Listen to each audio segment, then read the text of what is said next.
mean, I'm thrilled to be here. Here are my guests. Oh, I thought it was my show. We are so happy to have David here today. David, we've been following you for years. You're like part of my childhood in some ways. Not in some ways. I never called. I never made the call. I got off the couch to go to the fridge to go eat something. Yes. But I never actually made the call. I think I was too young.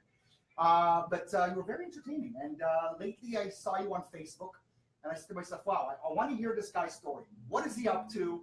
And the other day I watched you and you were outside some film studio. I don't know how real that is. There were like all these trucks. Oh, yes, yes. Why don't you tell us a little bit about that? Because clearly you're doing stuff, and I want to know what is real and what's a show. Yes. So talk to us a little bit about it. Thank you. It's all real. My world. Who do I talk over here? My world is a 3-ring circus. Okay. It is not Groundhog's Day. I know a lot of people who are Groundhog's Day. Every day, no one could do what I do. Okay. And my wife always says to me, "There's everybody else, then there's me," and that's true because nobody could do what I do. What's the question? What do you do? What do you do that no one else? Okay, so the other day you mentioned that you have this like $1 billion deal. Billion dollar deal. And I'm sitting there like thinking, is he for real? Yes. Is this a real thing? Yes. Because then the next day I see you with some schmutz on your face, yes. eating some food and not cleaning your face up, and you're getting a haircut online. And I'm like, watching this guy, I'm like, for someone with $1 billion idea, $1 billion. What's he really doing? So tell us a little bit about it. My life is cotton candy, and it's carnivals, and it's circuses, and it's candy apples all day. Okay. That's what it's. When I get up in the morning, it's a lot of fun.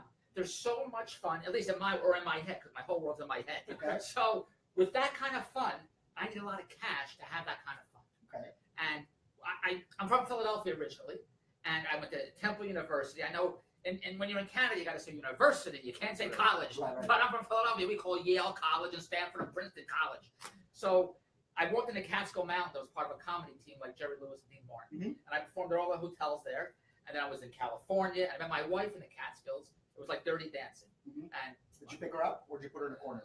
No, she picked me up. I moved back to Philly, going to New York. My in-laws who lived here kept saying in Toronto, they're making movies in every corner. This is the place to be.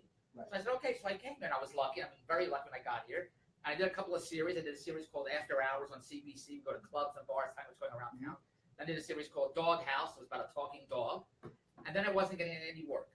And people say, you're an American. You have an American accent. You should be working all the time. They're all American movies. Right. And I would tell people my agent couldn't put Lassie into a kennel.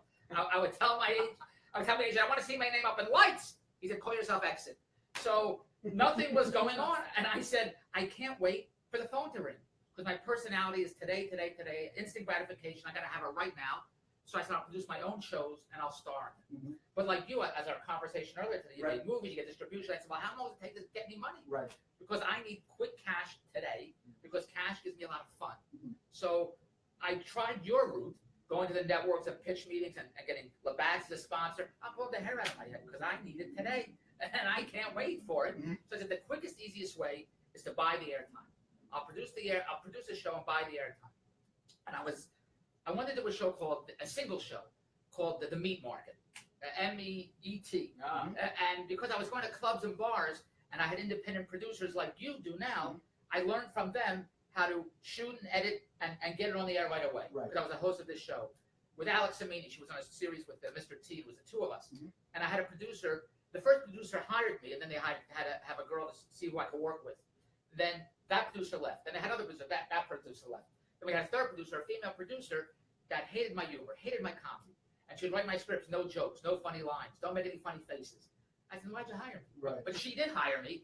2 other producers hired me. Right. So they fired me because they hated the shtick that I did. Right. But that's what I do.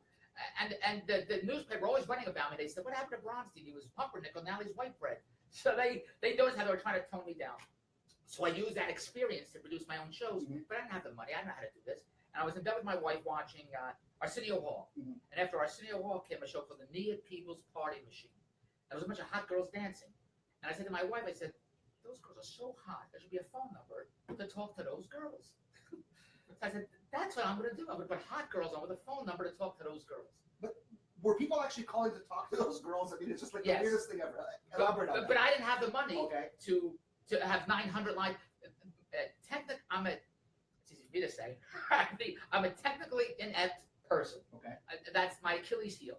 So I would pitch the idea to guys that had 976 numbers in Toronto, and they would give me a $10,000 producer fee to produce a show called Night Encounters or Night in Passion, some bullshit like that.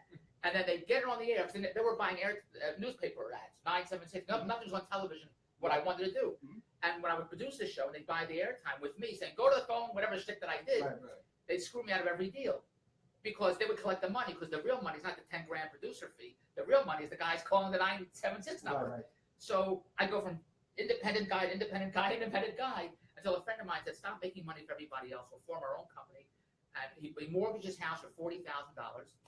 And we started a company called B&W Entertainment. I'm B for Bronstein. My partner's name was Andrew Wells. And we got an office in Yorkville across from Harry Rosen, which is now a condo. And our office was just a little room. We had a bridge table and bridge chairs. And Andrew, I produced a show for $7,000 called Dial a Date. And it was just me doing Catskill jokes.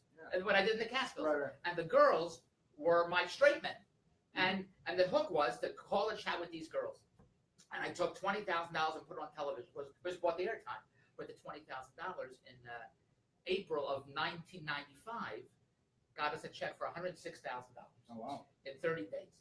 And when I saw that, my dreams and aspirations of show business flew out the window. I said, I like this.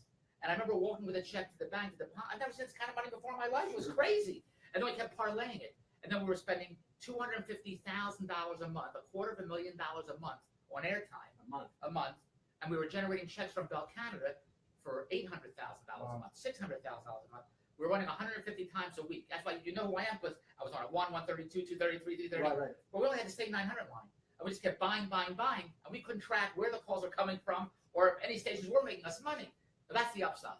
Now here's the downside. Nobody was paying the phone bill. So what happened was the guys were charging on their phone bills $40,000 a month calling my girls. $20,000 a month. Then they get the bill and they say, I didn't make these calls. Where did this come from? Then they call the phone company and say, I didn't make these calls. And the phone company says, okay, don't pay it. And then they charge it back to us. So a year later, we got a statement. We spent $250,000 in 1996, in March 1996. I was waiting to get a statement for $500,000 in April. And I got a statement saying we owe Bell Canada $700,000. Not only did I threw $250,000 out the window in March of 96. I wasn't getting any money in April. I owed them $700,000. And then we had to sue them and start up another company. It was all their bullshit. But we had 75 girls working for us from their homes. And we were paying them 25 cents a minute to chat with the guys. So the girls on the show, you could have spoken to if they were logged on to. The girls were making $15 an hour from their houses. But we built up the company to $6 million in our first year, Andrew and I. And I was a little pitcher, an actor, that wanted to be in show business, and that was my passion until I got that first check. And then after that, I said, holy cow. And it gave me a lifestyle. It gave me fun. I go to Scaramouche, and I could, buy nice things. Well, I saw you also did like something in Vegas. Yes. Right? You were to travel. You took it on the road. Yeah, so then. Was it still the same number? Andrew bought me out 2 years later. Okay. And then I went on my own doing it. And I had other partners too. And yes, I shot in Las Vegas, and I've shot in New Jersey. I can shoot in my basement. I can shoot in there in the synagogue. No one knows the difference. You put a mirror ball and flashing lights. That's all it is. And it's all safe. Everybody comes here and says, "Oh, casting couch." And it's all safe. I mean, the people would say, "Don't." When they would see me in restaurants, they said, "Don't you have to get to the club?" They didn't realize I did 8 shows in the can, and the only reason I knew the shows were different by the colored jacket I wore, because all the jokes were all sticky jokes. And the reason I would say, go to the phone, call this number, don't look at me, because it was costing me money for the airtime. So that's why I would, seriously, don't look at me, call the number. Get off the couch and call, because it cost me money to buy that airtime. So that's what I did. And why did you stop? Like, why did you, because clearly you became a personality. A lot of people, were watching the show right now, go, wow, this guy could have done other things. Like, clearly you are your own business. Yeah, right? Correct, yes. So what did you do afterwards? What did you decide to just leave, or was it the internet killed your business? Like, what's the? I've always been a visionary, and we all have our own expertise and talent. And my expertise and talent, I'm very good at seeing opportunities. And my company now, we replicate successful business models. Then we put management teams in place to run the business models. But I only know what I know. Unlike Homer Simpson, the more stuff I know pushes the old stuff out. So when I try to do everything that I don't know how to do, and I don't want to do what I don't know how to do, it's too frustrating. So when you were talking about crowdfunding, there's a billion deals I want to discuss with you guys because you have an expertise I don't have. Right. But I started producing infomercials for products for other clients that would hire me because the technical part that Andrew ran with the T1s and the IVR system, I didn't know anything about that. Right. And I booked the airtime and I brought on the girls and I produced the show. So I just did what I did and Andrew did what he did. And that's why we were a good team because we just did what we did. Right. So that's, and then everybody brings 100% of what they know. Yes. As opposed to the full 50-50. It's correct.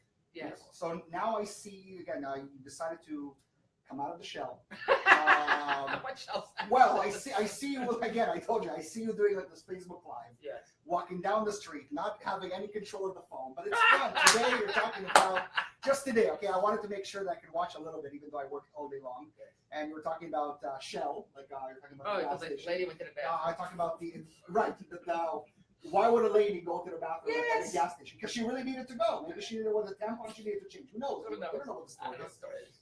But also you were talking about Bagel World, like you go there and you spend a lot of money, but The bakery? did you say like you went to I Bagel went to World? Bagel World Saturday, And yes. as you said, like the floors were like wet and they didn't want you to. Oh, that was the bakery. The bakery, The okay. bakery, yes, yes. So talk to us a little bit about what makes your life interesting. Why would somebody want to watch like David's life?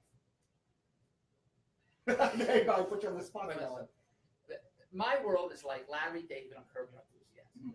I don't want it to be like that. I like it to be normal, and I wouldn't be blogging. Okay. The reason I blog is because nothing makes any sense, and my family hates when I blog about them. They hate it. But if they were normal to me, and they said normal things, hi David, how are you? You having a nice day? Nothing to talk about. Right. But when I say to my wife, I need the car, and she says, my car, you can't have the car. That's a blog because it doesn't make any sense. But you seem to find like a story in everything. I see you walking in a mall, right? And it's like, Yes. look at this guy. Why is he sitting over there? Yeah. Like he's not even using the plug. I need to charge my phone. I have a show to do. What does this guy have to do? Where does he go? He did that. He did that. Wow. So, I pay attention to everything, right? It's like just sitting there enjoying his time while my phone is dying and I'm trying to record myself. And like, why don't I save the battery? Because I really want to talk about this guy over there. Do I just walk up to him? Do I make him get up? So the question is like, why would somebody like want to know like the story of David?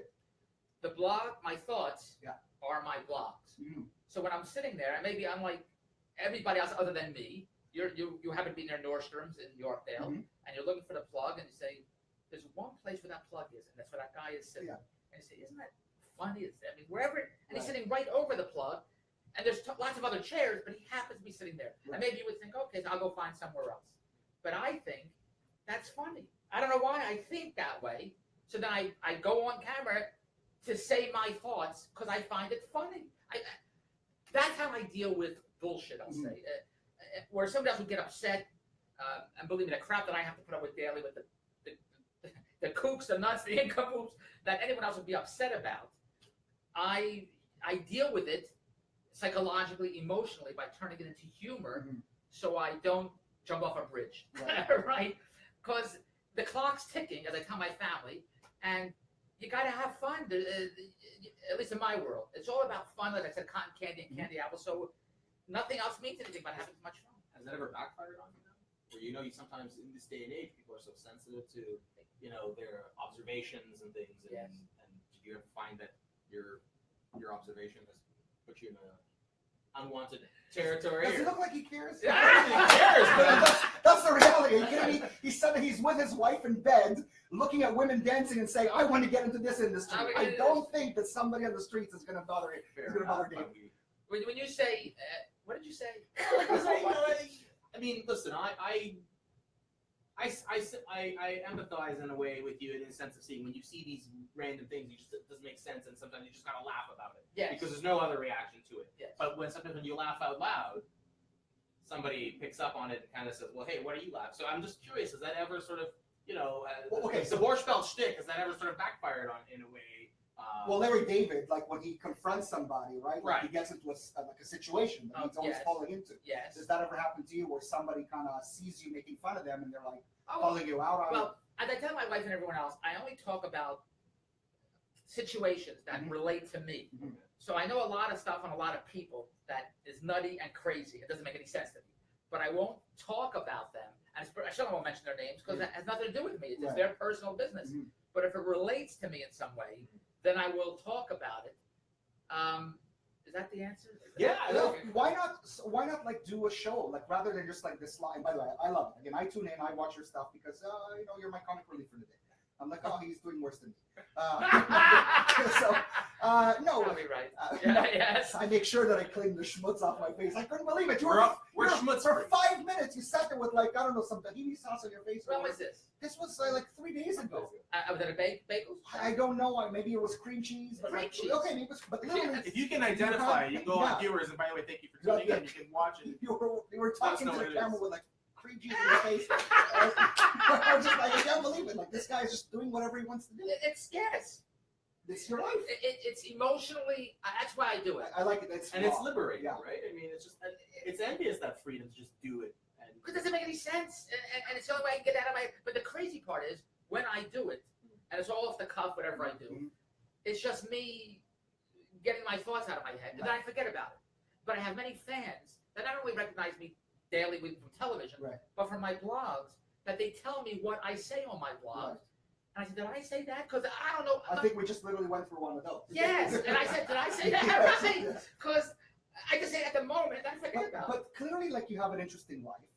Why not like write a story like about a guy? I mean, literally take it from your own life. And you're seeing a lot of these things online today, where it's like this guy who had an online, it's like a television infomercial, Yes. and he was this guy known. And what happened to him afterwards? Correct. Like Dice, right? Like the same thing. He Yes. was such a big comedian. All of a sudden, there's a show on Yes. Showtime.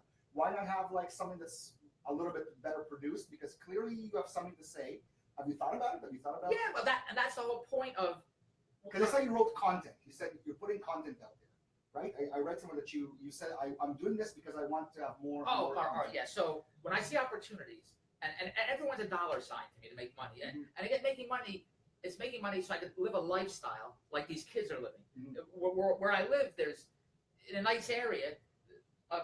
Many of my wife's friends and my kids' friends' parents were fortunate enough where their grandparents built empires. They bought buildings and they started bakeries, whatever business Right. is. So my kids' friends who are my age were left a lot of dough to have a wonderful lifestyle where I have to play the hand I was given. And this is the hand I was given. So, and I'm from Philly. My father had a shoe store, but it was a different lifestyle. We were upper middle class, but not like Right. what they have here. So I love this. I love this fun. But money gives me fun. So what was the question? So the idea of developing content. Actually doing something where it's like you tell your story Oh, as okay, opposed to yes. like an everyday, All right. right? Because in my Yes, opinion, correct. I think your life is interesting. Like from what I see, You're right. With the schmutz and everything. So here's the answer to your question. I'm very good at seeing opportunities. I go to York Del Indigo. I read at Forbes magazine because I always want to be on the cover every month. And I go to see every Fast magazine and Wired, and I read these success stories. And success stories get me going. Because oh my God, they could do it. I could do that. Right. But to do what you're saying, I want to do that. I want to go on crowdfunding. I want to be on YouTube. I want to do all those things. But I'm just the talent. So I don't know. I don't have all this production stuff. I don't. But forget about all that. Write your story down. So just write a pitch about your story and have somebody else write for you. Like you can actually make something out of this as opposed to just these. Like don't get me wrong, we have a show here. We're doing it live, so we're doing something similar to you. But you clearly have a great personality. You want people to know what you're doing. You're very happy to express your feelings. Yes. Why not develop into something more? Because in my opinion, you're a caricature. Correct. Caricature. Yes. Right? Because when I see you, I laugh automatically because I connect you with something, and I'm sure other people who are watching are doing the same thing. Why not work off of that? I'm a nobody. Nobody knows what I've done. Right? I'm behind the scenes, but you're a face. So, but you're the talent. So when I produce infomercials for clients, right. and clients come to me like guys on Shark Tank and Dragon's Den for their crazy, ShamWow, Slapshot, Proactive, all that crap that I would have turned them all down. I've done $1 billion with a B $1 billion in business. So I don't turn anything down now. The highest selling product on Shark Tank's a sponge. It's Scrub Daddy. It's $75 million. Wow. So when the clients hire me and they pay me producer fees to do that, I charge them $20,000 to produce a half-hour infomercial. And my associates, my competitors, charge $50,000, $150,000 to do what I charge $20,000. You can say it doesn't make sense. How do you charge $20,000? They're charging $150,000 because I don't know how to expense $150,000. I wouldn't know how to charge. What would I charge $150,000 for? Right. But I hire guys like you. So I'll write the show, the infomercial, and then I'll hire the crew to go out and shoot it, Mhm. and then I'll do a paper edit, and then I'll sit with an editor, and I'll say, go to here, go to here, go to here, go to here, because that's what I know how to do. Right.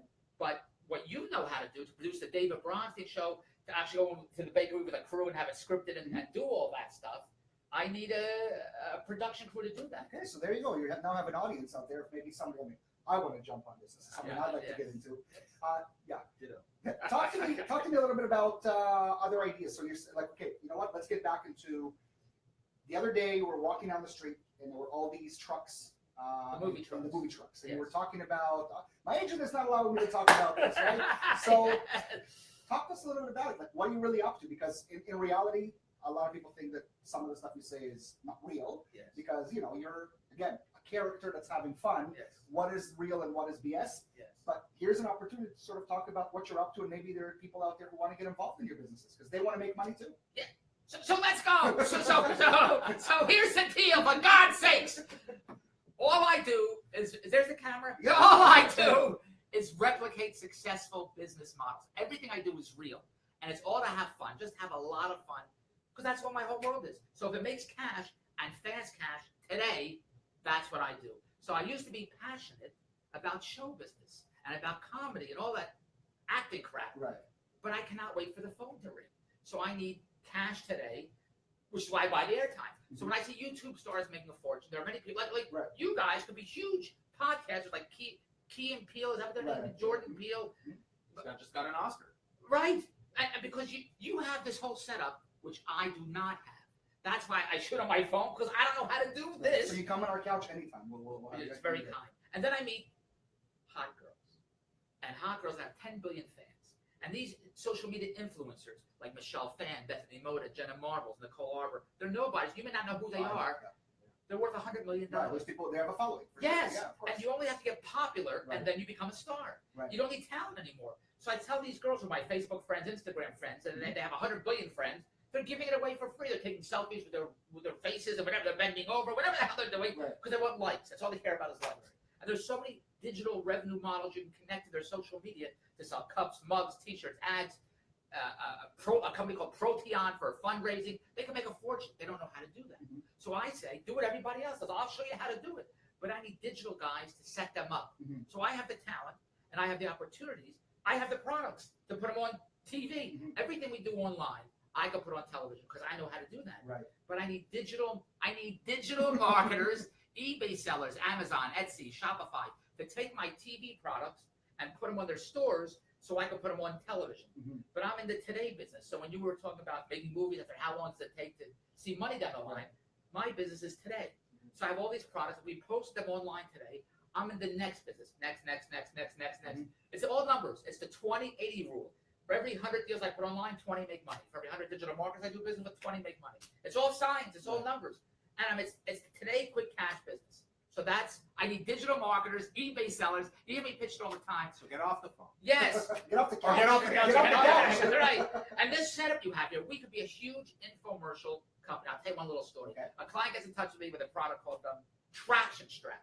It's something for your tire. I don't know what it is. I sell rice, R-I-C-E. I don't know what the hell it is. It's all the same to me, whatever the crap is. I don't know if it works. I don't even care. Right. So he That's takes great. it. That's great for promotion. I don't give a shit. If it makes money, I'm in. That's all. Why would But it? he's honest. Why would I you like want it. something like that? I like it. Why? It's you know what you're getting. Yes. That's the beauty of it. I'm into I have to believe in the product. Oh, I'm no, gonna sell it. no. There's no way I'm going to vouch for this. if I Oh, don't know. no. There's fidget spinners. You know what fidget spinners Yes, are? those are the most annoying things. They did $1 billion. $1 billion. But they fizzle out. Grab the Yeah, cash. grab the cash. Yes. And that's the 80-20, the 28. Yeah, that's a 28. Because I don't know why any of this stuff makes money, but who cares? So, but how do you sniff out? They come to me. They come to you. Yes, I'll say, let's go. As soon as a product comes to me, I don't inventory anything because I don't know what's going to make any money. They all ship for me. Mhm. So the orders come to my company, and we send the orders to them. They ship to the customers, and then we blow it out on television. But I don't care which one it is, as long as cash is coming in. Producing the stuff, getting it on the air is easy because I know how to do that. Getting it on eBay, and Overstock, and Amazon, and Facebook Marketplace, which everybody else knows how to do. Mhm. I'm technically inept, so it's very frustrating. And crowdfunding. I can give you 125 deals to put on crowdfunding Okay. to make us money because we don't care which one makes us money, Mhm. as long as anything makes us money. Yeah. And the clients I have will promote it to raise money for their deal. Right. But I don't know how to set up Kickstarter and Indiegogo and all that stuff. But you know how to do I that. do, yeah. So that's how we make money in the numbers business. Because it's just about making cash and going to Bagel World and Bagel Plus and going to Las Vegas, just having fun. That's what my world is. Describe your wife to us. Because I have this picture in my mind of like somebody who's From the just show. allows you to just do whatever you want to do. Like, how does she take all this energy? How does she handle it? I've been loving the same woman for 32 years. That's amazing. And if my wife finds out, she'll kill me. Oh, But, That's a good one. it takes about 2 hours for my wife to put on lipstick because she has a big mouth. So here's what I want to say. My wife likes. No, you know, like, again, What kind of person, I think he's trying to get, the kind of person that it takes to be married to someone like you, that caricature that we come to know, and so I guess, what's she? I know. I wonder, like, again, what is the Mrs. Bronstein? What is she like? Like, how does she handle you? Like, The yin to your yin. My family, I've been very lucky that when I came here and I was living with my in-laws, they're Hungarian, and then we bought a house. I started the 976 business. Right. The success that I had early on, because I was a struggling actor. I worked with Al Pacino. I was his stand-in, and I did a series. But I gave a great life to my kids and the family because it was just about fun. We went to 4 times a year. We went on vacations, and money was never an object. And whatever they wanted, I would buy. I bought my kids $1,000 and Beanie Baby toys. Money was just. It keeps your life going. It was to have fun. That's all it was. High-end restaurant, but not to. I'm not going to say I'm not showy, but I don't care about that. Right. I don't care about look at the car I have. I just buy just the chest hair and the gold chain. That's it. Right. Well, my wife bought me this gold chain. I can't remember when she bought it. I think my engagement party. I think she bought this. But I don't. I do it for me. Right. If it brings me pleasure, right. Versus. When I was a kid, my cousins would get a new car. They'd come to the house and show us the car. I don't know anything about cars. I want to limousine with a driver. That's the only car I want. And so, what was the question? I forgot already. My wife. So my wife. Forget about that one. My wife. She likes my wife when I'm shooting the shows. Right. She's always there with me anyway. Gotcha. She's the production assistant. It's all acting. It's all show business. Right. And even though I work with strippers and porn stars, all that kind of all the hot girls, it's all business. And not because I want it to be business. I want to have sex with all of them. Right. But I can't. My wife was there. I want to have sex. I want to. I'll tell you, when I shoot in strip clubs and I'm down in the dressing room and the girls are all naked and I'm thinking, what am I doing here? I'm a nice Jewish boy from Philadelphia. Yeah. Nobody in a million years would believe that I would be in this position because they would love to be in my position Well, right that's now. it. A lot of our viewers were nice Jewish boys, maybe some from Philadelphia, but also from Toronto. And I remember myself thinking, how is that happening? Right. How is that happening? Right. So that's Well, isn't that what made Ron Jeremy so popular? Well, that's it. Yeah. He's the everyman, right? Like the guy, like the fat guy who just can get. But the girls are real. They're not. Has nothing to do with They're sex. professional. They're all professional. Yeah. It's business. That's all it is. It's all business. And then they're putting on their makeup, and I have to. But it's all business. It has nothing to do with sex. And they're just so walls smart. out there, right? They're just Yes, and they're performing to get money, a strip, whatever they do. But it has nothing to do with sex. They're great girls. I mean, and I produced a series called American Stripper with Ron Jeremy and Sonny Lane. It was like American Idol, but for strippers.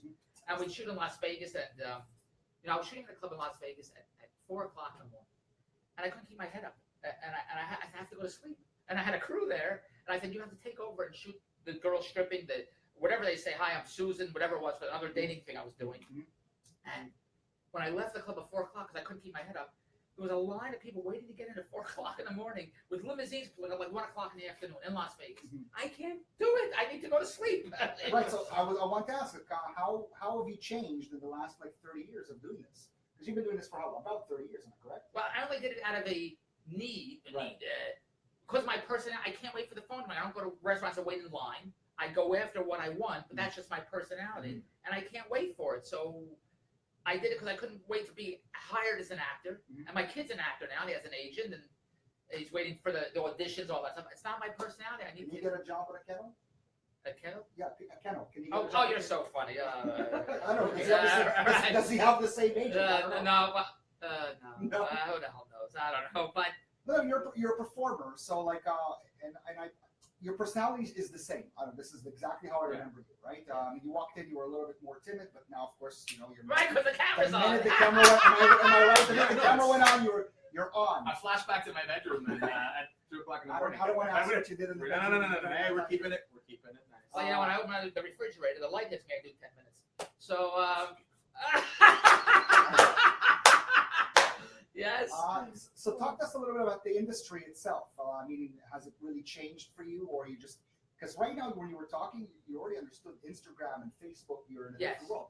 Did you have to learn about all this? What makes money? So talk to me a little bit about the process. Well, if I see there's money in a deal, I do it. And if I don't understand the deal, I'll find somebody that knows how to do it. Mm-hmm. So many of my friends are builders. They build shopping centers. And I don't know the first thing about that, but I got to get in on that. Right. So there's no limits in the David Bronstein world. The only limits are the ones we create in our heads. Mm-hmm. So there's no limits. But I need a team. I need a management team to use the brand, the David Bronstein brand, to capitalize on these deals because I'm not in the I'm in the today business, and we capitalize on it today. So fit Instagram and Facebook and Twitter, what little I know how to do, which is nothing compared to what these kids know how to do, and I need those kids. I need to partner with them. Mm-hmm. So my business model is if you can get it online, I'll bankroll television, and we'll roll the dice because my world is having more wins than losses. That's all it is. So how is the television industry today in terms of like making money? Is it as popular as it used to be? Back in the day, we would have 26 channels or so, then half were French and the other one was crap, and like that's what we watched with CTV. I don't even remember the last time I put CTV on.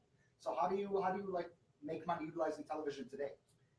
Years ago, I was in Las Vegas at the NAPI convention, which is the convention where you sell new TV shows. Mm-hmm. And I saw a producer friend of mine who was a big shot producer in Toronto, and I said, I always want to do what you do, is produce movies and television shows. And he said, I always want to do what you do, which is make money. Right. He said, that sounds good. Because you can't make money in the movie and television business in Canada. So when you were telling me about distribution and raising money and stuff, that's what I want to do, be in the real show business where you produce shows and movies and sitcoms. I only do what I do because it's a quicker, easier way to get on TV to make money today. So, but we all want to be you because we want to make money, right? Right. We want to be creative, but at the same time, if something gives us money, then that's what we want to jump. I would love to be creative. That's my passion is Broadway shows and movies, and I love all that. But that conflicts with your because I can't wait. I can't wait for it. So producing stuff is easy. Mm-hmm. Raising money, I raise money on a handshake is easy. Mm-hmm. The distribution and getting into the studios and the networks and waiting to get green lit, I'll pull the hair out of my head. Right? So that's why I don't do it. Now you understand why I'm balding?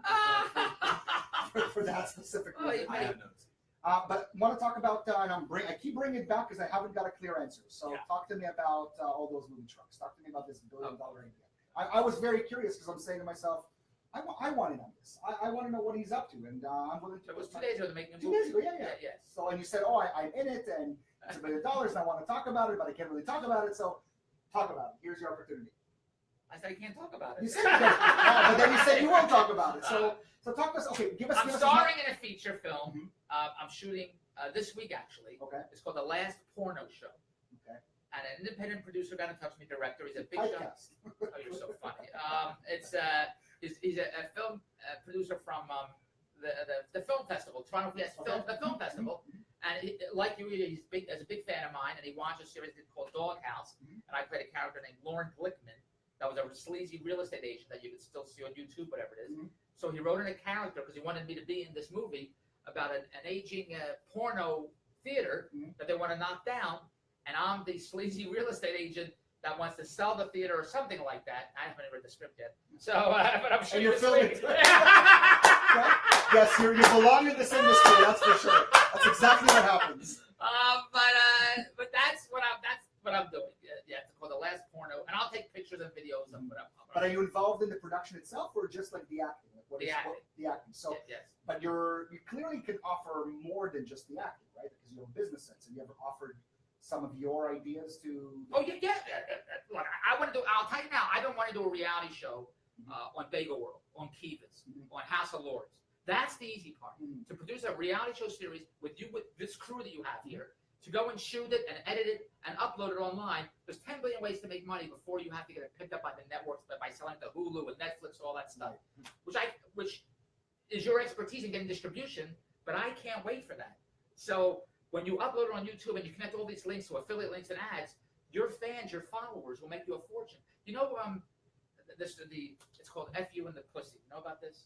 Definitely not. Yeah. Definitely not. No. I might have heard of it. Some guy, you know, a newscaster. On the newscaster, right? Yes. He kind of Yes, newscasters, when you're doing the news, people are waving behind you and all that. Okay, okay. So Yes. some guy, The guy got fired, right? well, the electrician, not the electrician, from Hydro. Right. Some guy, but this guy like you guys, staged a funny video of a reporter talking, and then behind the reporter, which is all staged, he had somebody saying "F you in the pussy," but he didn't say. He said the word. Yeah, yeah. And for whatever reason, it went viral because people thought it was a real newscaster and a real person hollering "F you in the pussy." And because of that, other people started imitating him, "F you in the pussy," and he had links to Cafe Press and Zazzle where you could have cups, mugs, T-shirts, and all really easy stuff. Wow. And he bought a house. Like a catchphrase, like "meet me outside," like I don't know, like something along those. Yes. I don't know the exact. I never even seen the clip, but like. So that stuff is so easy to make money with. Producing stuff's easy. Well, I have to hire a crew like you. Shooting podcasts, I'll say is easy for lack of a better word. I have the talent. I know what I can do, but I need those digital marketers to post it and edit it and upload it to do what they do. And I'll go everything out on television. I'll do everything we do online. I'll put on TV because I know how to do that. But what was the question? You're producing, you're acting. Oh, well, I do it out of necessity because I cannot wait. So yes, I should have a top agent. When I say my agent couldn't put glass into a candle, yes, I joke about it. But my agent would always say to me, "It's so slow. It's so slow." The agents in Toronto are not like Ari Gold in Entourage. No. That's what I need. I need a manager to say, "We got Bronson. We got to do a series. We got to that," which I do not have. So I need a top talent agent to take me, and so I do it myself because I can't wait. But that's my soul. That's my personality. That's who I am. But do they fear? So, like for example, having someone like you with such a strong personality, I'm sure some people fear that, oh, you know what, he's not going to listen. He's going to do his own thing, and he's going to ruin my reputation. Have you ever met anybody that felt no? So everything's always been very easy with you because they already know what they're getting. Well, my talent is, I'm an actor. That's why I'm an actor. And when I grew up doing theater in Philadelphia, and the only reason I'm working the Catskills is a way to perform. But playing characters or roles, I always wanted to play Muttle and Fiddle on the Roof. That's what my true talent is. But if I gotta wait for an audition, and I gotta wait to get hired for, I can't wait. Right. So I perform myself. And yes, do you know about these YouTube stars that are making PewDiePie? You know who PewDiePie is? I don't, but I know that there's a lot of people making these money. gamers make $15 million. Yes. Blogging with Logan Paul and Connor Franta. Well, that's easy for me. I could do that. My crazy blogs, if they were edited properly into the David Bronson show, we'd have a huge following. Right. But as you see, they're so raw, and I shoot on my phone because I don't know how to do that. Right. No, but the fact that it's raw, it's actually more entertaining. It's more entertaining. Right, but I'm just thinking like, next level stuff. Because the difference is, there are a lot of people that walk up to me like, "Hey, Ron, I'm somebody who's done this and that. Like, why don't you do like a little show about me?" And I'm like, "Who the F are you?" Like, not to offend, who the F am I? Like, nobody knows who you are. How could I promote you if you've done, what have you done? Oh, some local shows. Okay, when you get big, talk to me because that's the reality. People are going to pay for someone that they recognize. You are someone that's recognizable. So somebody would say, "Okay, you know what? I'm already used to him. I know what I'm getting out of him," as opposed to somebody who just wants to get in and have the fame. And I don't think you even care about the fame so much. I think you just really enjoy it. This is your life. And as being someone who's recognizable, if you have any questions that are in the audience, so let's open it up for some questions. We've got it open here. I've got the comments, so we're reading. Anyone's got a question for? Can you see some stuff? Let's. Is anybody watching this? Oh yeah. You're getting people watching. That's for sure. Absolutely. Some first-time tuners. That's for sure. So let's just see right now.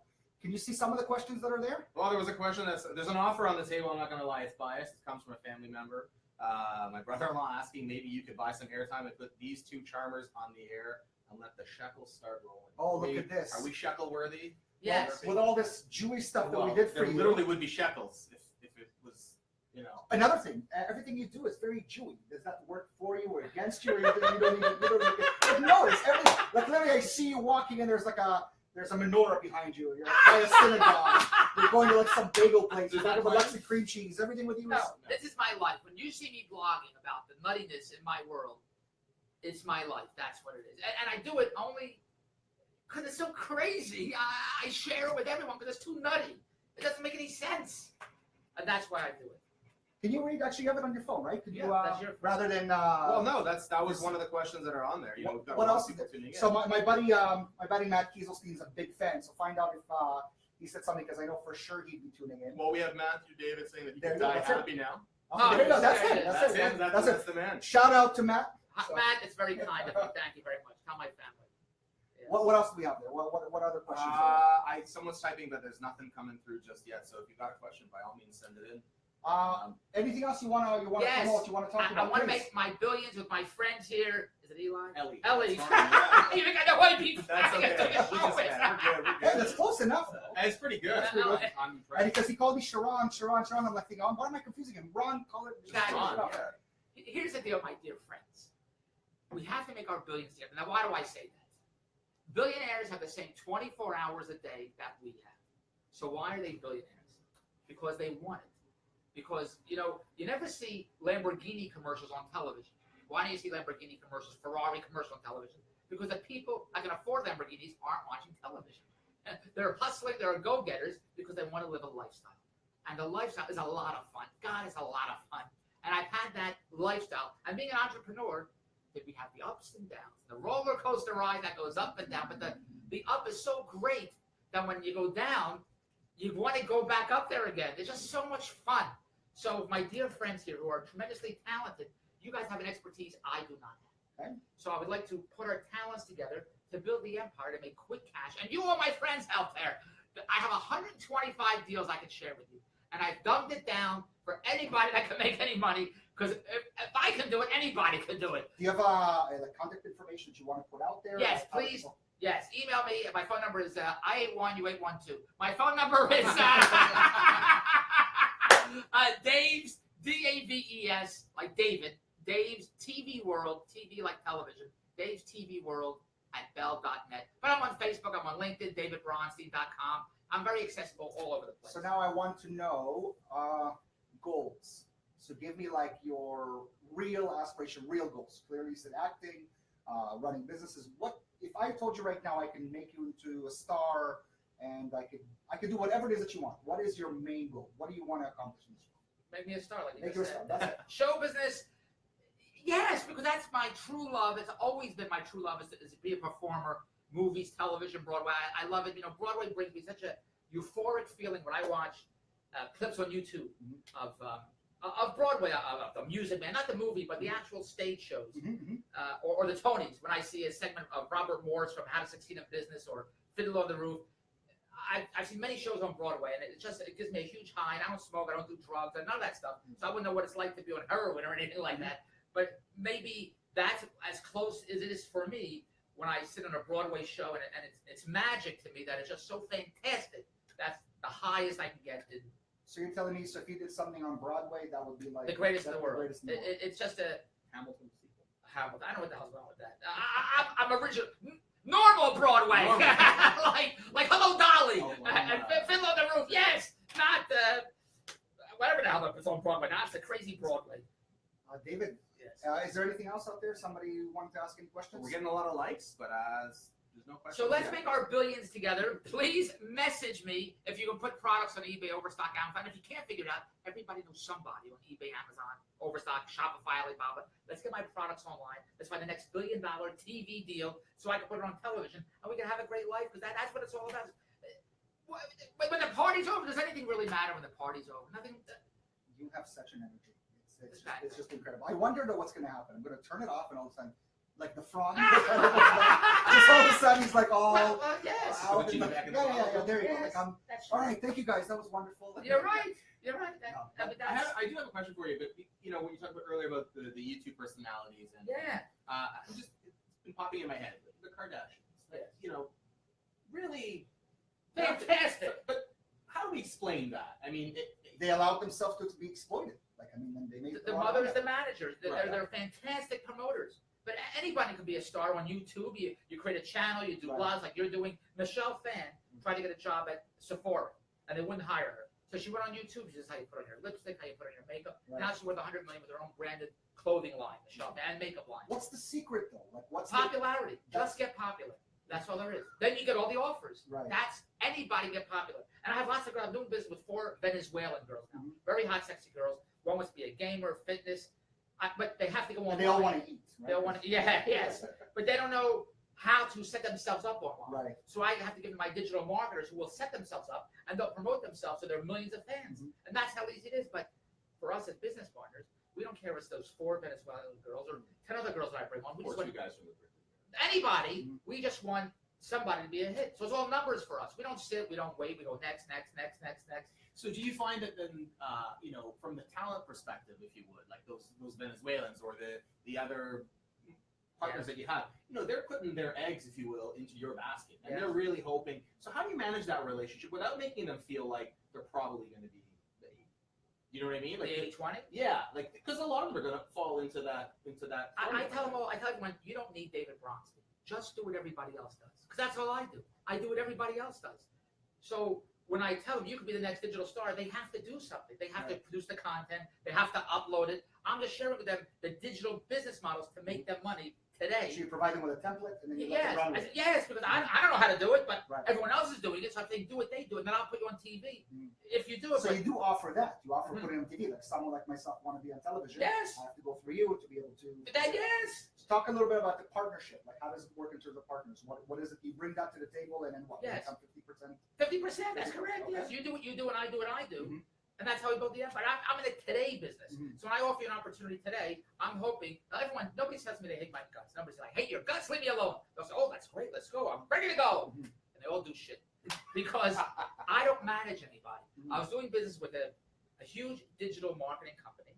They had 200 marketers in their offices at Young & Finch. And their clients were Acai Berry Juice, eHarmony, Match.com. And they had a big whiteboard that they had to do $100,000 a day in business. But they had a team of affiliate marketers that knew how to blow this out. I mean, that's what I need. I don't have that, so I outsource everything because I don't manage anybody. And when people tell me they're going to do something, I say, okay, go do it.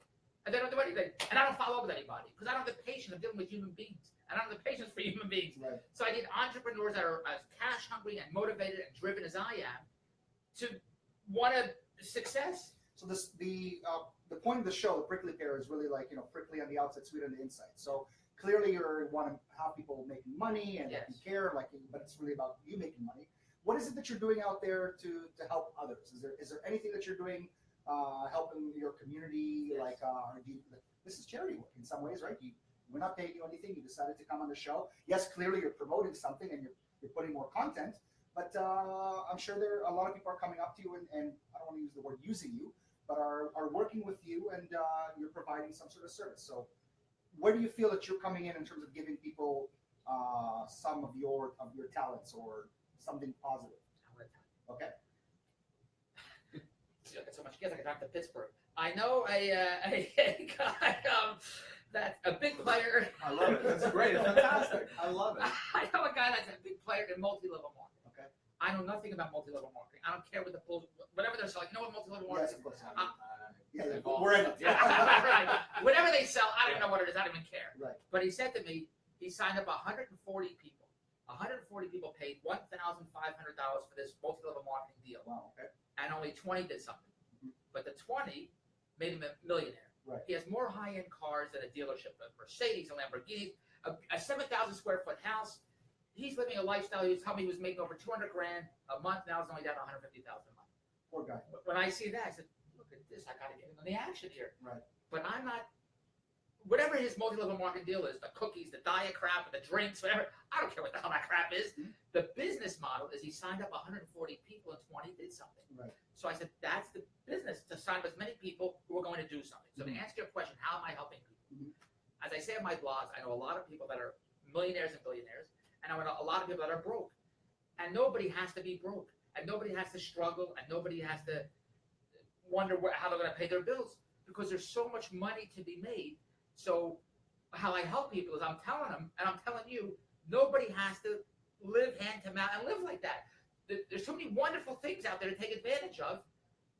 So when you partner with me, right, I need your expertise because I don't know how to do it. So if your expertise is marketing or putting stuff online that everybody knows how to do, now you see me blogging on my phone on Facebook. Right.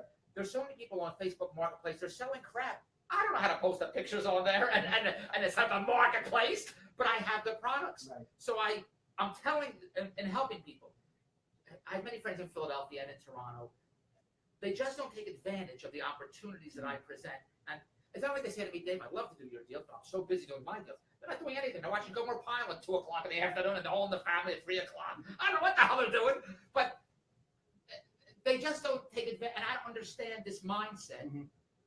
But nobody else thinks like me anyway. But that's how I help people is to make money and have fun and have a great life, and nobody has to struggle. So you have like someone like Tony Robbins who goes out and like teaches people how to take care of themselves and feeling good. You can do something like that where you can go out and talk to people. You thought about maybe going to business schools or? Well, I don't know how to.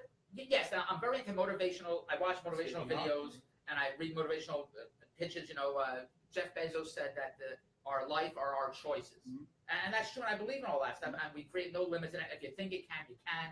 If you think you're right, you're right. If you think you're wrong, whatever you think, that's what it is. And I believe in all that stuff. So yes, I could be a motivational speaker, but again, I need a promoter. I need somebody to book me into, because it's not what I do. I mean, I just do what I do. I'm the talent. So when I was then I'll leave it alone after this story. When I was in Philadelphia, I don't care what time it is. I'm not even looking at the clock. Doing community theater and whatever I was doing, I was on the subway and there was a sign that said lottery results 10 cents. And you call it 976 lottery. This was before there was phone sex or anything like that. So I said, for some reason, I'm very good with ideas, opportunities, but I need the people to put it together. So I said, I got in touch with Bell of Pennsylvania, and I started something called Guess That Song, 976 song, and I think it was 50 cents, and I made 25 cents. But because I was so technically inept, I got 3 answering machines, and I put them in my basement, and I got Bell lines, and I cut a deal with a West Coast video store that people call 976 song to win a free video at the time. And we booked ads on the radio, and when the radio ads went on, all the 3 machines went busy because people were calling. And I thought that was great. And my business partner said, "We're losing money if only 3 people can call. Who knows how many people are calling?" Right. But because I didn't know I need specific equipment and line, I had answering machines. Right. So even now, these kids that are on YouTube are taking advantage of Instagram and Twitter. And on Instagram, there are pets that are stars. There are pets. There are pet agents that pets get.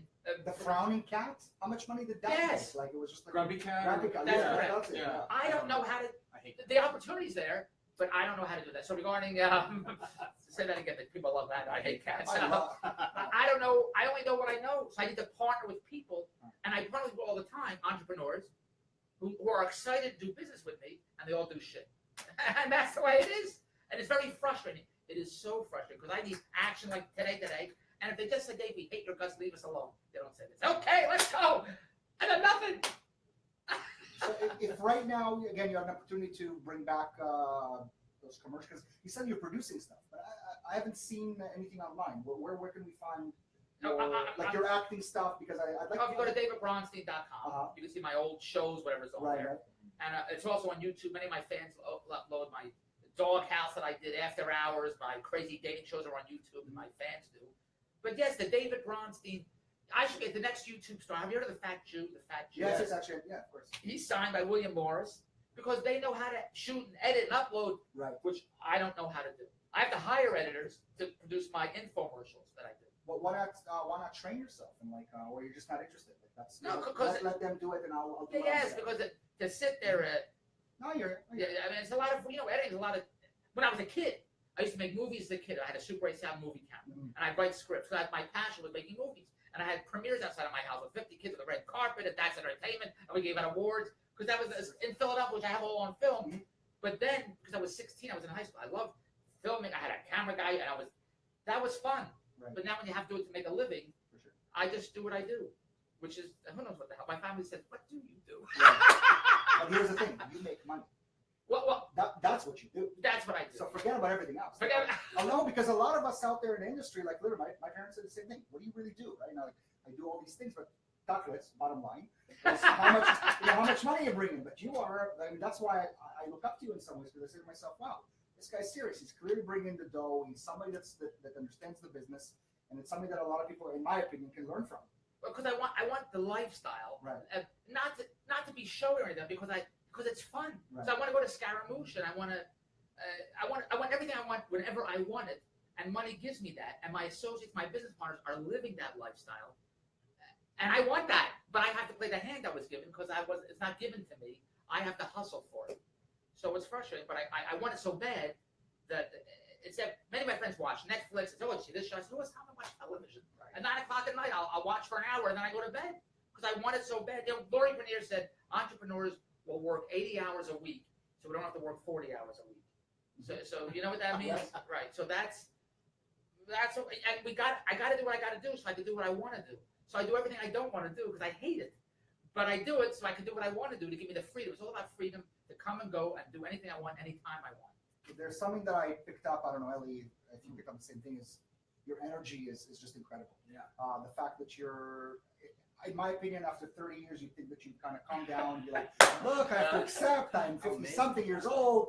You know, like, I don't know your exact age. You know, I'll go 50-something years old. I want to relax. I don't want to do this. I made my money, but look at you. You have this excitement, and I want to start having business with you. Like, yes. And I think that we can definitely talk about something incredible. They didn't mention me at all. I called you Ellie. Yeah, you did. That's right.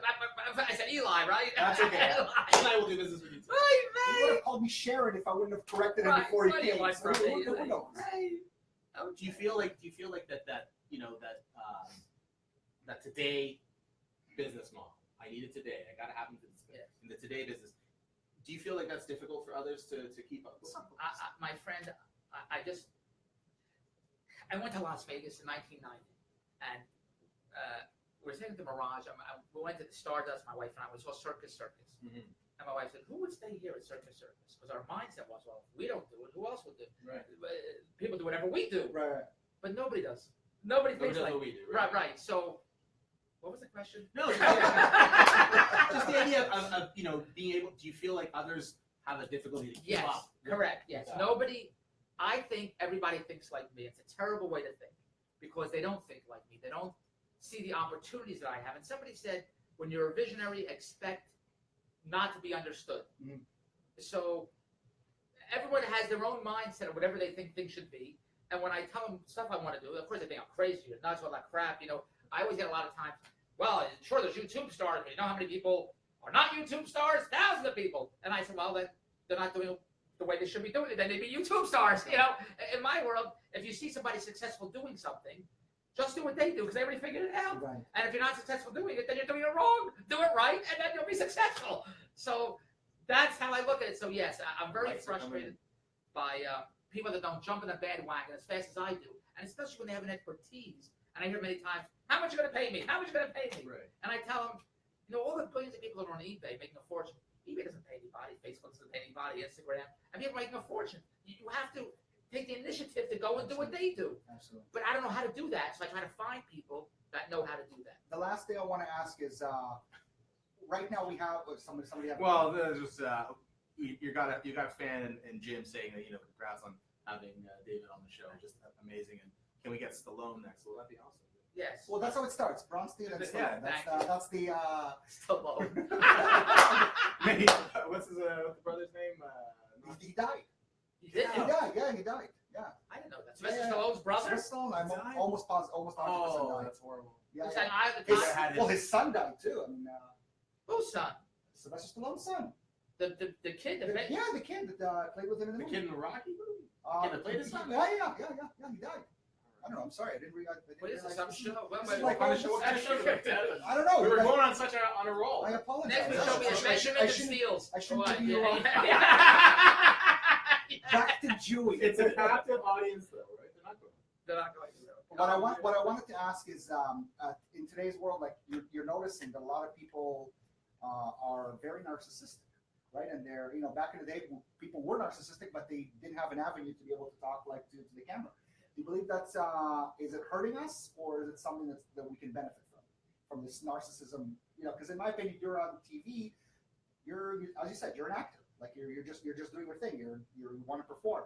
Whereas these people take themselves very seriously, and that becomes their life. And they show pictures of their bum and their boyfriend and their girlfriend.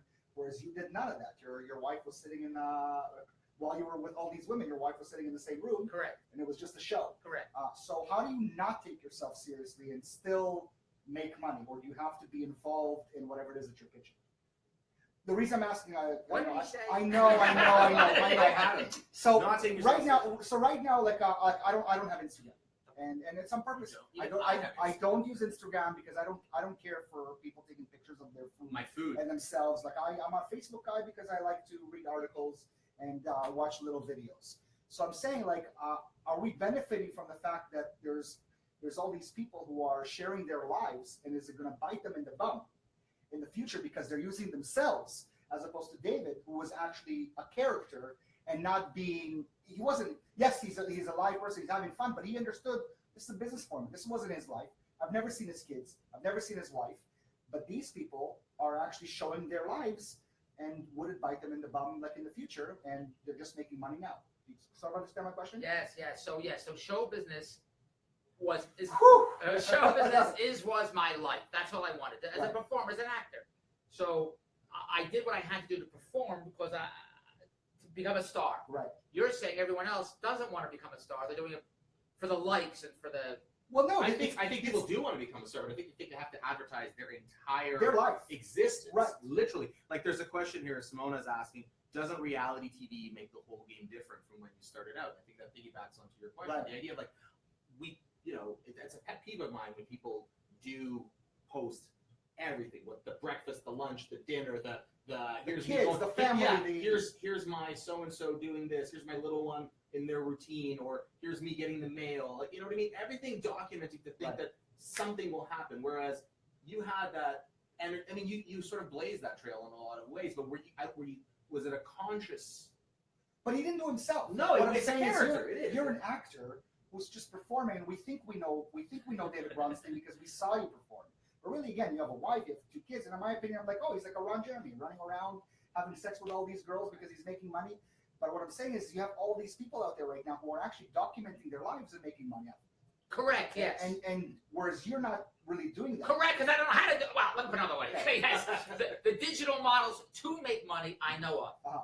I need players like you or digital marketers to jump in the bandwagon with me to put those platforms on my content for us to make money. So with the people that are making money, like I read a few days ago, the hottest new trend on YouTube is watching people do their homework. You know about this? No.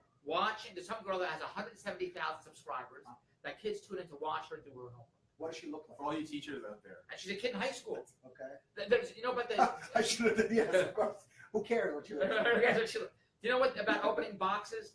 Yes. They're just continuously box opening. They're making some 6-year-old kid makes $11 million. But how do you monetize that? Because through ads and merchandise. And I know those monetization platforms. I don't know how to set them up. So in up. other words, you have just to clarify for our audience, the model. You're saying you have that model. You have the people lined up to get those ads running and circulating. Yes. It's just, what kind of box are we going to be opening with? Correct. Right? If I have the talent. So for instance, where you say, well, David Bronstein, he wants to be the big star. Yes, but I also want the money. And I want the money so I can go to restaurants and buy nice clothes and do all those nice things. So instead of waiting for me that I'm going to be the next big star, I'll set up 10, 20, 30, 40, 50 people every day because one of them will be the next big star because they'll promote themselves. If I have you guys or somebody to set them up online. And there's something in it for you. Well, we split the dough 50-50 with the talent. Yes, of course, it's something for me, but I'm not going to wait. I'm in the numbers game. So it's all numbers to me. It's the 20-80 rule. But I know the ones to make money, like the 4 Venezuelan girls who text me. That's who text me. The music of Viva Las Vegas. Yes. So great. Thank you. The opportunities are there to make money, and I want to jump on them, but I need the pieces of the puzzle to help me do that. So do you feel that? Sorry, I apologize. Yeah, no, it's okay. Do you feel that in today's world you have to expose yourself as opposed to just be a caricature? No, whatever. No, but is that the new model that people you have to kind of like right now we have a show, but I turn it off and I go back to my real world and I never really talk about my real world, right? Like I kind of express myself and I give whatever information I want. But if the camera's on me 24/7 and I'm making money, I'm showing all of me, and I'm not interested in showing my life to everybody. Well, that's exhausting. Right, but that's what people are doing today. People are literally, the site's called Twitch. You know about this? I heard of Twitch, yeah. That's where PewDiePie, a gamer, makes $15 million. Right. There are kids making a fortune on Twitch. You know Jordan Peterson, the professor? No. So there's PewDiePie who plays video games. Gamers are making a fortune. Right. So Jordan Peterson's a professor at Toronto University of Toronto, what you call it. And everyone knows who he is. Well, maybe they don't, but if you look him up, he was doing a lecture about girls and guys, AC, DC, the other thing, whatever people are now. What is it called? Transgender, or whatever it is. And he said he's not going to identify transgender people, something like that. You're either a girl, you're a guy, that's it. It can't be anything in between. He's not going to talk about it, whatever it was. And he was doing these YouTube blogs about that. He's so popular, he's on a site called Proteon that we could set up, that he makes 80 grand a month, that people donate to his YouTube channel, and now he's signed by William Morris, and now he's a huge celebrity. Just so he can give his opinions. Yes. Just because they like his opinions, because he brings something else to the table, and he has a following. And just following. That's all. And the digital platforms like Proteon are there for us to get set up. I don't know how to set them up, but anyone can. Right. So then let me ask you this. Now, with something like that, and that could be borderline controversial to sort of, it's a sensitive issue for people, and in this sort of politically correct world that we find ourselves in. As someone who's looking to partner with content, does that ever enter the stream of consciousness? Like, is there an area that you just won't go into, or no? I always tell you, say whatever you want about me. It's Bronstein, Bronstein, and get it right. Jesus Christ. Not Bernstein. Bernstein. Right. We're like looking for it, like, okay, let's find a picture. For some reason, I put Bernstein. I'm like, why can't I find this guy? He's so popular. Bronstein. A little incorrect bullshit. No, okay, let me ask you this then. If somebody wants to promote like some sort of swastika or something. Well, no, I wouldn't do that. Right. So there are lines. There are lines, right? Well, there's the David Bronstein lines, and there's the other people's lines. So yours is just. Well, people put terrible things about animal abuse on Facebook. Terrible. I don't even watch it. Yeah. And they, who knows if it's real? Right. And people comment, "Oh, if I was there, I would have get back to that guy." It's easy to sit on your couch and just write whatever you want. No, I would definitely. But keyboard cowboys. Yeah. I like to call them the keyboard cowboys. Keyboard cowboys. Yeah, it's really easy to wrangle everything from the. Yes, but why did I even? Yeah, what was the because of political correctness. Right. Of course, being a Jew, I can't. But Mel Brooks said that he gets back at Hitler and stuff through ridicule. Right. Right. So so if there was a Nazi or the skinheads, that what they're called? Right. Nazis. Yes, but I don't know. Yes, it's terrible. So prejudice and bigotry and bullshit like that, So there's certain things where you say no to. You're like, look, I'm not interested in this, even if it brings money. But what would I do? Well, I'll give you these, in the sense of like the the transgender thing. This one could consider it as more of a right wing, if you're going to put a political spin on it. Ultra right type of thing, where we're not accepting of anything outside of straight and white male. That's it, yes. Right. So the idea behind that, if someone were to ride in on that kind of horse, then you could sort of see that, hey, there is money out there. These Breitbart type folks where they have a great idea and they can make money, and it's a today business. Does the politics that they necessarily represent reflect you in some ways? Do you feel like connected to it? Because you're partners with certain people, like there's Kufi, Christians United for Israel, which you do a lot of amazing things. But many people who are with Kufi or Kufi, however you say it, they're very like right-wing Christians, evangelical, and like sometimes you're like, I don't know if I really want to associate, even though I'm kind of in line with them in terms of being pro-Israel. So would I really work with them on any big events or get money from them, because then people would associate me with being. I'll take money from anybody. If you want to pay me for anything, I'll do it all. I don't care what the hell you do. It's about money and fun. Who cares what the bullshit political crap? That's the best answer. For God's sakes. I really appreciate it. This is awesome. Ladies and gentlemen, thank you very much for tuning in to the Prickly Pear Show. David Bronstein, a real pleasure. This was a lot of fun, and we needed this because we've been getting all these people with like sad stories, and you have somebody who brings a little bit more light, and laughter, in my opinion, humor is the best medicine. So I think if I may have called, I gotta say, I might have done. Sorry, Dad. Mom. Did you? I don't know if the phone bill. I think once. Really? You actually? Yeah. What did you expect? You had to get on. What did you expect? You know what? You're just curious. No, it wasn't. I can tell you that. Not may have. I did a long time ago. Did you start 6-7 it before you did it? Or no, I don't know if I was that smart. No, but it was the idea of, again, this idea like this guy that I could see parts of myself, believe it or not, in you, in me. And here he is in this, like, what is it? Just what is it? And not for anything else. Like, really, when you start hearing. So who spoke? I know what. I'm sorry. You know what? I'm not because I'm already in it. That doesn't Yeah, matter. yeah, you put yourself I right. put myself Goodbye, in. everybody. Goodbye, By the everyone. way, By the way, I called. this is the hook at the end. No, I don't remember the details of the conversation, and I know that I wasn't there long, and nothing inappropriate for my parents are watching. Nothing inappropriate happened, Right. but I just was curious about the idea, and I think that was the allure behind it. That you have that power to just sort of say, go and just try it. What do you got to lose? There's this. I used to imitate live, discreet, Well, one-on-one. we used to do Right? that. We used to the discreet. Right, Yeah. But it's like something that's like Well, that's in my that's it. head. So you just that was the best. He's got like pictures where all he does is all this, is does this. this. That's right. So people have the. I think it's just again, it's that when you said in a way, not in a weird, like that connection of it. You watch Broadway. That was in your mind. There was this world. There's something else. What is that? I don't know. It was interesting. The power to connect. I put the girls on the pedestal. I was the snooky guy that the girls are always the smart ones, Right. and I was the dopey guy. Hey, baby, whatever. Right. I was making fun of the cool guys, That's right. and they were putting me down versus Right. putting the girls down. Right. So I think I would say, well, look at the girls you could talk to. You're too chicken like me. Yeah. Now you can talk to them. So that was, but the one-on-one is sweet. I was just having fun with it. But it became like your trademark. yes, right? correct. Like you- And who knew why? I just Who wrote that? So actually, that's what I'm interested in. I did. So you did. So at the end of the day, you took it upon yourself to kind of, okay, this is going to be. It's private, confidential, one-on-one and discreet, right? I was just making fun of myself. That's what I was making fun of myself. That's what I was. I was making fun. Just go and call. What are you looking at me for, right? Right. That's No, yes. we loved it, and again, we really, really appreciate it. We'd love to have you back on the show. Maybe you know what? Maybe if we put something together. Yes. Right. So that at least we'll have a reason to say, look, we started off by just talking about Yes. running a business, and here we some are putting it content together. coming soon. Absolutely. Yes. So maybe we'll even stay afterwards because we kind of started something before. But anyways, for you guys, thank you very much for tuning in. On behalf of Ellie, I put it on myself. Ellie, myself, I'll be Ron. David.